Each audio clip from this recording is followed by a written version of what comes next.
No, yo creo que nos quedamos cortos en el aspecto del legislativo, como están mencionando aquí los señores abogados, pero en el aspecto operacional de la policía, e incluso con apoyo de la Fuerza Armada, realmente no se ha podido contrarrestar la delincuencia. Si en este momento el 70% del comercio está siendo extorsionado, industria y comercio. Bueno, está aguinaldo, están casi pidiendo prácticamente a nivel completo del territorio. Eso no es posible, no es posible. Ya está impactando el efecto de la delincuencia el 10% del Producto Interno Bruto de nuestro país. De tal manera pues que los costos son elevadísimos y por eso es que se tiene que tomar esto en primer lugar como el primer problema del país. El próximo gobierno tiene que asumir el combate de la delincuencia como su primera prioridad y asignarle todos los recursos económicos, materiales, humanos, de entrenamiento, de cooperación internacional, etcétera, para poder enfocarlo correctamente y hacer sentir a la delincuencia que realmente el gobierno ha tomado el control.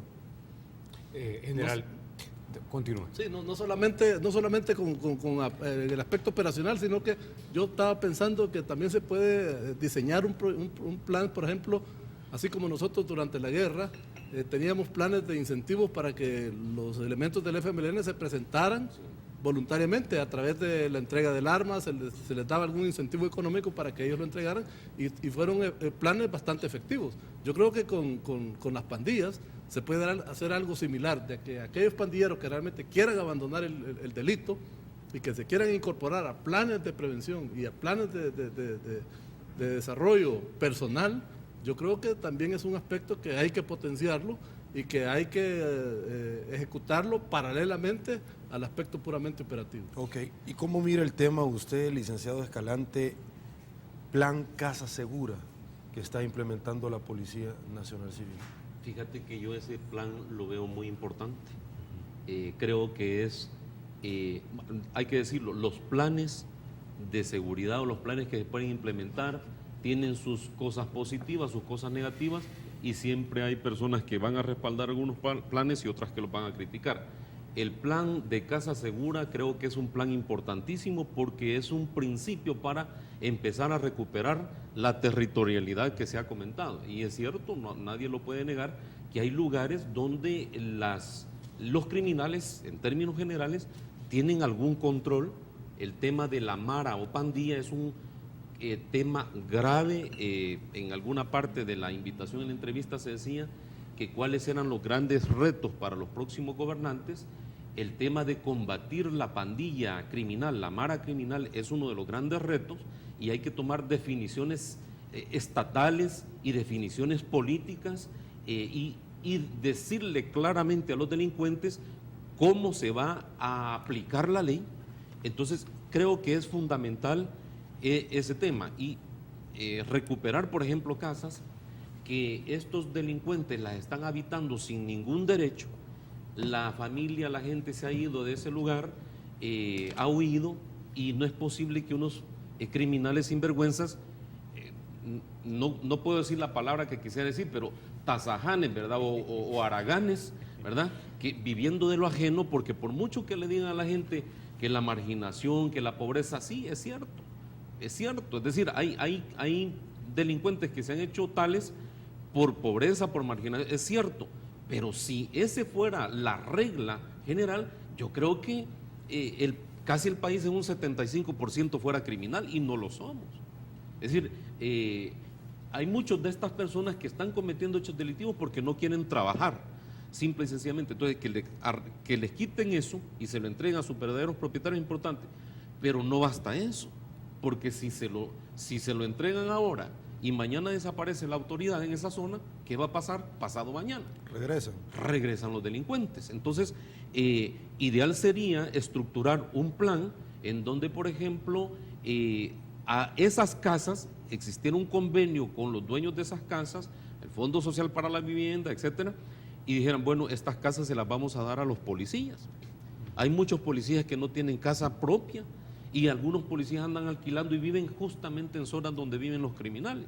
Entonces, tomarse el control territorial no es solo decirlo en 2, 3 minutos o en un spot televisivo.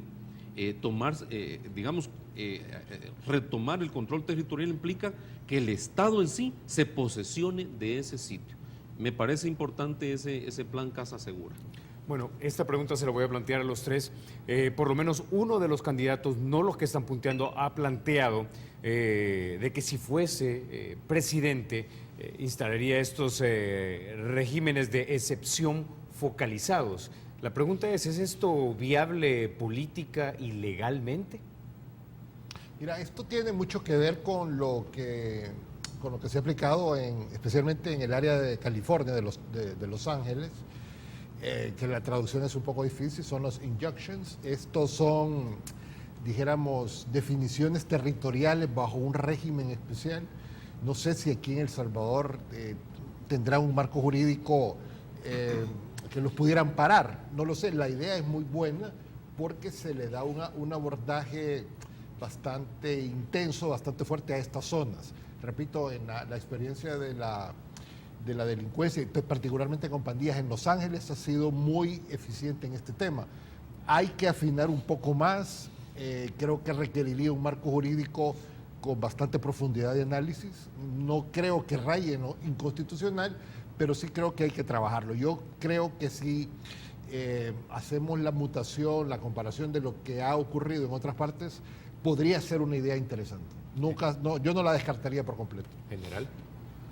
Sí, la Constitución autoriza el régimen de excepciones, ¿verdad?, para establecer la prohibición de ciertos derechos ciudadanos. Total o parcial. ¿verdad? Total o parcial, exactamente. O sea que tanto digamos, el control territorial que se tendría que hacer, pero tendría que ser unidades especializadas que tuvieran la capacidad operativa de tomarse el terreno y mantenerse ahí hasta que la situación se modificara sustancialmente, ya sea con la captura de los delincuentes del área o el abandono de estas zonas, negarles el terreno para que sigan operando. Es decir, tendría que ser un trabajo muy bien especializado y muy bien respaldado legalmente para que realmente fuera efectivo. Licenciado. Yo coincido, yo creo que el Estado tiene que utilizar todas las herramientas que se tenga sin caer por ello en arbitrariedades.